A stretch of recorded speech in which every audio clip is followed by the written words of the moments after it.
we built the Docker image, and out of the Docker image, we created a container that was running on localhost port 80,000. The next step is to configure GitHub Action so that our application can be built, tested, and deployed automatically using GitHub Action. How do you do that? You need to first head to GitHub. Let's go to GitHub and go to our repository. Let me go from start here, GitHub.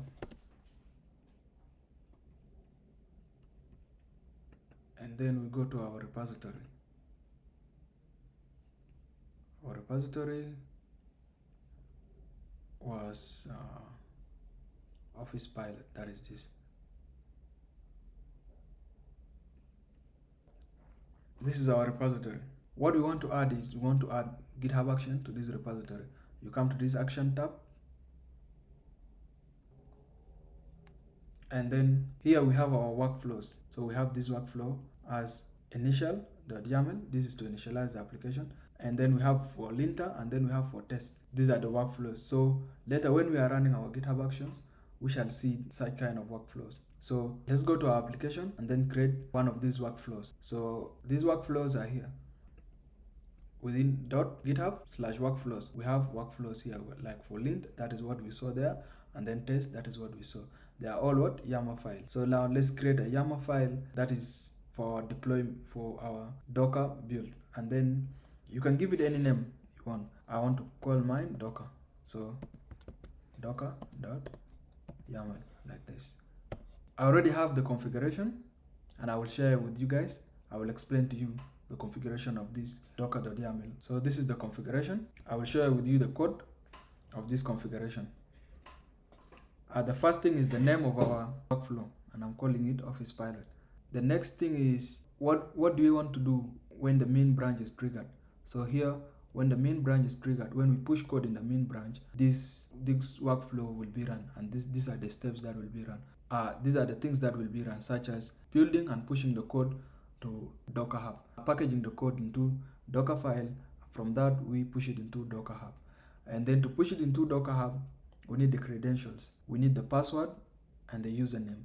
So we also specify them here. And one of the important things that I'm doing here is that storing the environment variable. You cannot just push them directly into the cloud. So we need somewhere to store them. And the approach that I came up with is I use a separate private repository to store my environment variable. When running the workflow, I retrieve my .env from the private repository and then put it into the Docker image to be built together. So this is how I did it. There are so many approaches there. It depends on how you approach your work. But so this is the approach that I'm using. Now that we created the YAML file for GitHub Action, the YAML file that is responsible for building our code and building a Docker image out of it and then pushing it to Docker Hub. So before it pushes these things to Docker Hub, we need to specify the password and the username of our Docker Hub. We need to also specify the GitHub token that will be used to access our private repository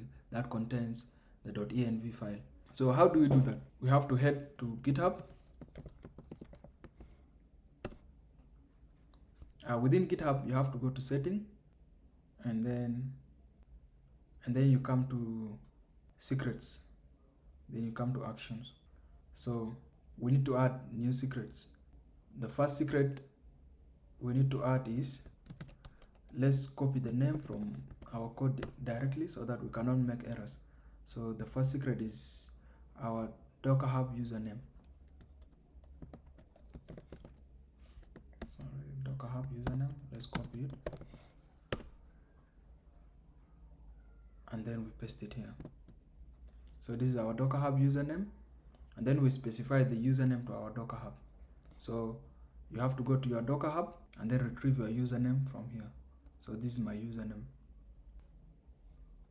Go back there and then add your username. Make sure you don't have any spaces. Then add the secret, and then do the same for the password. Do the same for Docker password. So you come new repository secret, and then specify the name.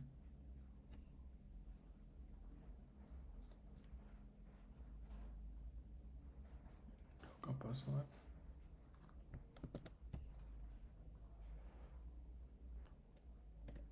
To get your Docker Hub password, you have to actually use a token. And how do we do that? You have to go to your setting in Docker Hub, and then you come to personal access token. This token are used to access your Docker Hub. Let's say to push new Docker image to Docker Hub.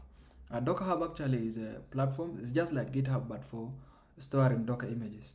And then you can use those Docker images, or you can share them with other developers, or you can use them in cloud. You can pull these Docker images within cloud and then serve them to users. So how do you do that? You generate new token, and then let's give it a name. I'm calling mine OfficePilot token, like this. You have to give it the permission. What do you want to do? I want to read, write, and delete. I want all the permissions, and then we just copy the token. So we have to include it within our Docker. So I will actually change this token later, but I'm just showing you how they do it. So this is the process of doing it. Don't copy my Docker token. I have added the password and the username of our Docker Hub. So the next step is, let's create a new repository that will store our .env file, and then create a secret that will be used by this repository to retrieve the .env within our Docker image.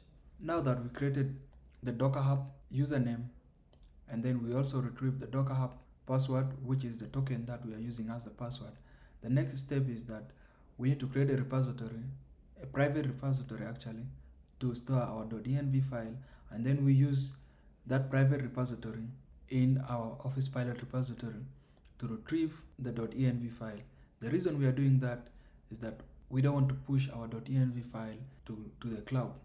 You don't have to push all your secrets to the cloud, because others will get it and hackers may spam your site, or they may even use your API keys and then make requests on behalf of you using your API keys, which is so bad.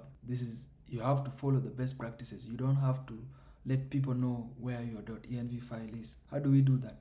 We do that by creating a new repository. It's actually simple. Let's create a new repository, and then let's give it the same name as we had here in our GitHub action configuration. So this is the name I want to give it, OfficePilot.env. We don't need a lot of stuff. The only thing we need to do is that we need it to be private. We don't really care about this, but we just need it to be secure. So let's create a file, a .env file actually, and then let's name it .env. Then let's push our content.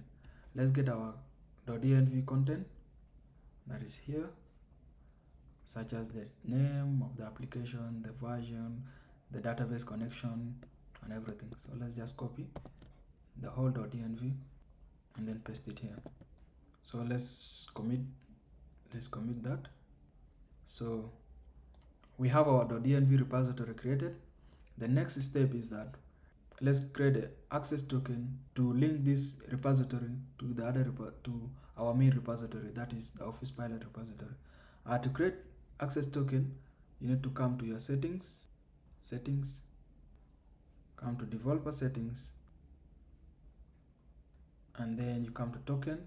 So we want the classic token. So these are the tokens that I had before. So let me just use this token, and then make sure you authenticate your token. Let's use password because my phone is not here. So you log into your GitHub, confirm that, and then regenerate the token. So I don't need expiry date for my token. If you need, you can put the expiry date for your token. So this is the token. I can copy that token and then go to a new tab, and then we open our main repository, OfficePilot repository. That is this repository. Let's add this secret to it, and then go to settings, same way as we did. Go to secrets, go to actions, and then here we need to add our secret. Add a new secret, then paste the secret. So let's give the secret a name. Let me get the name from our YAML file, because the name must be the same exactly here. env secret.repo. Yeah, that is the name of our secret. Let's paste the name here, and then make sure no spaces. Yeah, then let's add the secret. Now that we configure all the required credentials to access our GitHub Action, to access our Docker Hub, and to access the other private repository. The next step is that let's try and push code to our main repository and then see our workflow being triggered in action.